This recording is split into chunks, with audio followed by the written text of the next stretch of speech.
Good morning. So I'm going to just show some of you, well, whoever wants to watch this video, how I did the rotation pasture system. First of all, I don't have a lot of property, and so, you know, judge me if you want, but we have a lot of cows, and the goal is to buy up more property so that we can put these cows on better pasture. But for right now, I have to make do with what I've got. So you see our bull right there, beef steer, Dexter heifer, and then I've got my 3 milk cows back there, and then I've got 2 little calves in the barn that we're working on training right now, and then Molly over there is pretending like she's dead. She's not. Okay, so starting from up at the driveway right here, we gave them just this little extra space here, just so that we don't have to mow it. But we can go ahead and start over here by the barn. So starting at the barn, and everything is 4-strand electric. I don't know if you can tell, but in the corner here I have the big stall. They can come out here, and this is kind of their winter area. And then it wraps around to this lane right here. You can kind of see the cow path right there. I have a little bit of a, and I just use the plastic posts there, and I'll just kind of grab that and move it across, and it kind of creates a gate here so that they can't get out. Okay, so then taking a look at my whole pasture here, all of that is sectioned off into 6 sections, with this one here being the 7th. Okay, so I've got front, back, and then middle, and then back, and then over here on the side, and then back. So there's 6 sections. I see you, Minnie. All right, so let's go ahead and walk this. I have to keep an eye out for the bull and just make sure he's being good. Most of the time he is. He's really chill. Okay. I have my Energizer inside the barn, and it runs electric from that point right in there, and then it runs it all the way across to kind of, you can see a little bit of a saggy gate right there. Once that's connected, it connects the power to all the rest of this pasture, including up here. So, you know, that does take a little bit of figuring out. It takes some time. Let's see if I can climb through here. I use the aluminum wire. All right, I am in the cow path now, or the lane. So I'm just gonna walk the lane. And my divider is the aluminum wire, just a couple strands. I use T-posts and insulators. So this area over here, I call Pasture 1. And in the back is Pasture 2. I'm just gonna go ahead and walk this.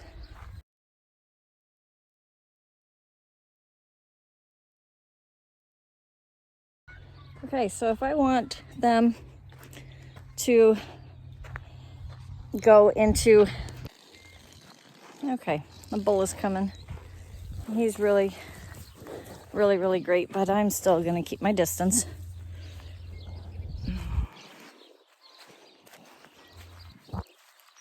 And he's kind of coming down the lane. Really, he wants to be with those girls. That's what he wants. So if I come down the lane, right down in here, I can either open up this to let them come into this pasture, or keep it closed.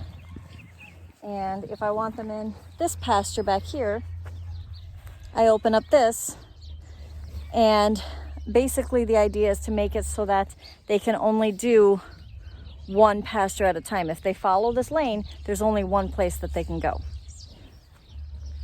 So actually, I'm gonna go ahead and open up for this pasture today. It is time, so we'll go ahead and do that. Disconnect, and all the power is to my center area here is powered from the 4 sides of the perimeter. And he's a good boy. He's such a cutie. He's a miniature Dexter. He's such a good boy.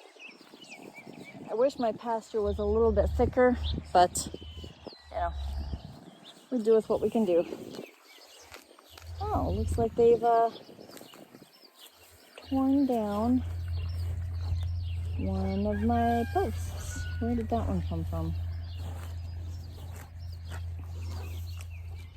Huh. I'll have to figure that out. Not sure where that one came from.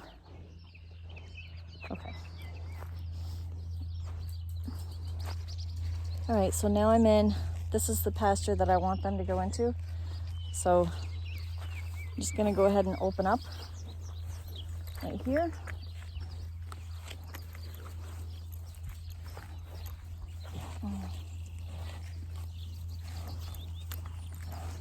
I'm just gonna step through this area. See, they're all going on in. But now I don't want them to go anywhere else. So I actually have to close off this area so that they can only go into this one pasture. I think that's what that was for. So I'll have to fix that. Once they get in here far enough, I'll close up this gate. And then I can show you the rest of this setup. But I do have a lane, goes down there. And down there it opens up to the back 2 pastures. Right here, kind of it has four openings. One for this pasture, one for that pasture, one for the one that I'm standing in right now, and one where the girls are currently right now. So let's go ahead and close up for them. Well, I might be able to just make this work. I've just done a little temporary fence gate here so that they're not going to get through. It's not on. I mean, it can be. But, so right now, they can only get into this pasture because that's the only way it's opened.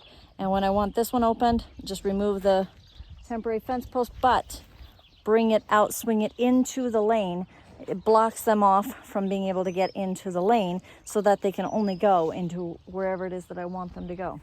So this one that's blocking right now, I would just open it up and make it so that that's not blocking them. And then this one right here, I will open up for the rest across this lane so that they can only go one way. All right, let's continue on. I'm in the lane right now. I've got pasture over here, pasture over there. It's not a lot of pasture. All I did was I just walked the distance from fence to fence and counted how many paces and then figured out what was half of that and just kind of went from there. Okay, so I'm here at the end of this pasture. I have my gate here. I can open it up and swing it across. And oh, that's where that came from. Huh. Cow did not have a very good day and ripped off this fence. Somebody got tangled up in it. It's a good thing it wasn't on. I've got it so that my gates, they're not electrified unless they're closed. And I do that on purpose because I don't want my cows getting hurt. So that's where that came from. Okay, not a big deal. All right, so here's my back pasture and then the one up here in the front. I've got them labeled standing here. I've got pasture 1 and then 2 where they are back there right now. And then 3 where my girls are right now. 4 is towards the back. And then 5 is the one I'm standing in. And then 6 is back there. I'm really, really sorry if this is a lot of moving around. But let's take a look at the wire down here. I've got 5 strands going along the sides. And usually it runs about 9,000 volts. So it's plenty strong enough. Plenty strong enough.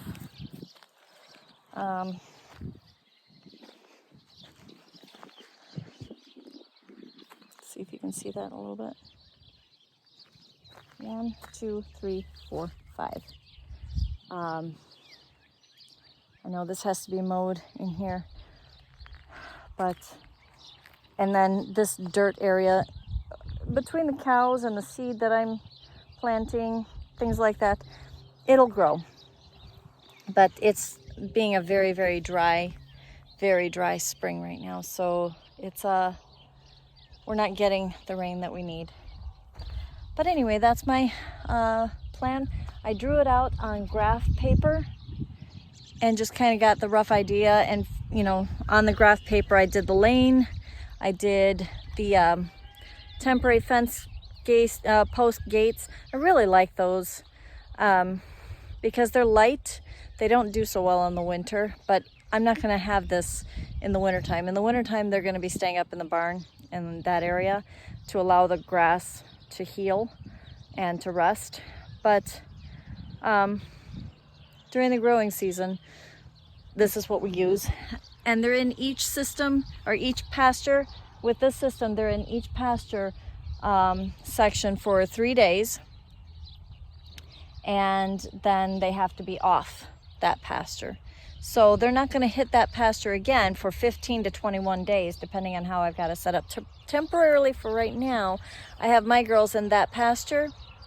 But come June, they're going to join the others in the back so that they're all together in one pasture. And yeah, that's not going to last for 3 days. It'll maybe last 1 day. But so I'll do like 1 day on pasture, 2 days on just the hay, close up the lane, gate it off, and then another day on the next pasture, 2 days off, depending on what the growing season is like. You know, like I said, this is not a beautiful, perfect situation. Lord willing, we do want to buy more land. We've been working really hard towards making that possible. So once we have more land, this will be a lot easier. We have 9 cows right now, 3 calves, but I'm only keeping 1. I'm keeping Valentine's heifer because that heifer has a really strong chance of being A2A2 with all of the wonderful genetics of Valentine, Mama cow as we call her. She's over there licking Daisy. And you know, the cows look really, really healthy. We watch their condition every day. We test them every day. We brush them and just check them over every day. Our vet comes out 2 or 3 times a year to check them over, make sure that they're all doing really well. They get disease tested. And then, so Daisies and Minnie's heifers will be sold. Gus is our black and white one over there. You can kind of see him back there. He's beef. We have a bull, Dalton. He's about 36 inches, 38, maybe 40 inches tall. He's 3 years old. And, you know, he's for breeding our cows. He'll keep the sizes down, which that's perfect. And then we have Rosie, who is our registered Dexter heifer. Hoping that one of these days she'll decide to have a heat cycle and get pregnant, but she's taking her jolly old time. She'll be 2 in October. We've actually had our vet check her over to make sure that everything looks okay. He said, yeah, looks great. She looks very, very healthy. She's just little. So we'll check her again in June, see if she's pregnant. And probably if she's not pregnant by November or December, we're gonna have to look at what else might be going on. The whole purpose we bought her was because she's valuable, and we figured breed her to a registered Dexter, and that would be of value to our family. She's not getting pregnant. My Jerseys, on the other hand, on their first heat cycles, our bull, Pasture, he's on some of our other videos. He bred them both on the very first try. With all of them. He about jumped through the window to get to Valentine. So, yeah, it's just kind of interesting. Okay, so that's my pasture setup. For me, I just make sure that I unhook my gate up there at the front near those water containers. And then that shuts off all the power to everything. I got a couple of other places that I can unhook a gate handle to make sure that I've got power or I don't have power. We always check that. But that's kind of my pasture system and setup. Right now, babies are in the barn because they need attitude adjustments. And then Molly here is she's not quite 2 weeks old. So she's too little for me to separate her from her mother. But she's kind of my unicorn calf. She's my, in a perfect world, calf. I think literally the only thing I could ever hope for more would be, maybe some coloring. But she does have some white under her belly. So, she's a Belfair. She's part Jersey, part Dexter. Father was an A2 Dexter. Mother is A1, A2, miniature Jersey and Dexter. So I want to breed Molly to a miniature Jersey bull AI that I've got my eyes on. He's a little pot of honey, Pooh Bear. Tony Hairston Farms. She's a really sweet lady. If you get a chance to check her out, she's got beautiful farm, beautiful jerseys. But she would be the one that I would breed to a miniature Jersey like that, because she's going to be perfect for us. Isn't that right, Molly? Pretty little Molly. Pretty little Molly. She was our biggest calf this year. She was 26.5 inches tall. Elsie was our other big one. She was 25 inches tall. And then Petunia was 23 inches tall. Petunia came from our largest Jersey, though. Go figure. Don't know how that all works out, but oh well. All right, I need to move this over to the next water container. What you doing, Minnie? What you doing, pretty little girl? Little Minnie. Little Minnie. Hi, pretty girl. You're still shedding a little bit, aren't you? Your coat is getting so sleek and smooth. I know. Such a pretty girl, aren't you? Yes, you are. Yes, you are. You're my sweetie. If you have any questions, leave me a comment and I will get back to you. For right now, I'm going to go inside and get something to eat.